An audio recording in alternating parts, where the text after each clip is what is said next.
do recognize that a rate cut will not reduce the rate of infection. It won't fix a broken supply chain. We get that. We don't think we have all the answers. But we do believe that our action will provide a meaningful boost to the economy. America's central bank caught financial markets off guard. The surprise, unwelcome.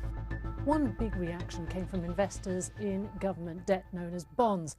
Market interest rates on 10-year US debt dipped below 1% for the first time on record, indicating a pretty profound market pessimism about the prospects for the world's largest economy. They're doing it to support the markets, but that makes people fearful that, well, we must be in bad shape if they're doing such a large cut. But to pull that bullet out so fast and so furiously leaves us with not that much ammo. Wall Street remained skeptical. The Dow Jones Industrial notching up yet another big loss, with many investors wondering what other tools are available to policymakers to soften the economic blow of the virus. And I'll say this, and Dan Nathan's been on this, yields have been going lower long before coronavirus was the thing. Gold has been going higher long before coronavirus was the thing. This just sped up the move. Whatever you want to call it, emergency, preemptive, these rate cuts.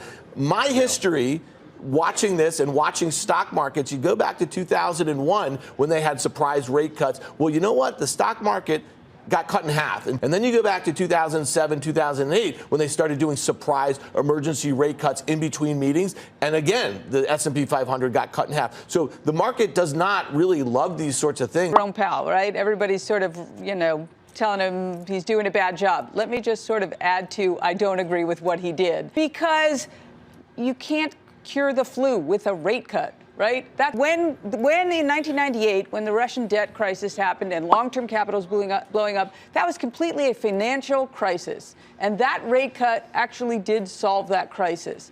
This is a very different kind of crisis. This is the consumer very nervous, right? Not only about their health, but also about their businesses. And the 50 basis rate cut, I don't even know why you need to do it now. Is this a crisis? You said crisis. Is it?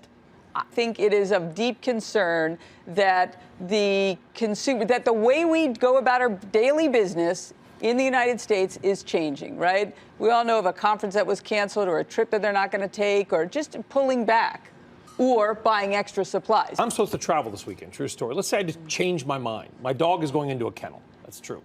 If we don't travel, the dog doesn't go into the kennel. That kennel owner, a small business owner, does not get that revenue.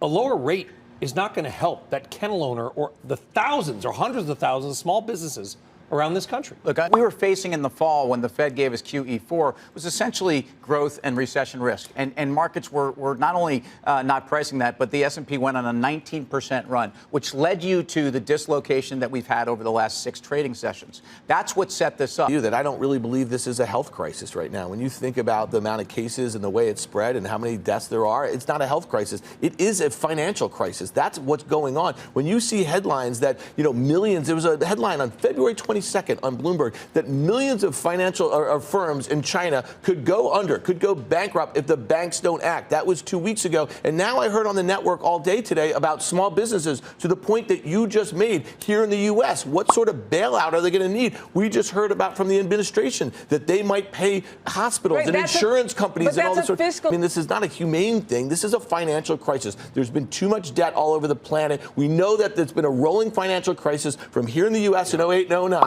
Obviously to Europe and the sovereign debt crisis, and everyone's waiting for it to blow in China, and this virus couldn't have started at a worse place on the planet than there, and maybe it's starting right now.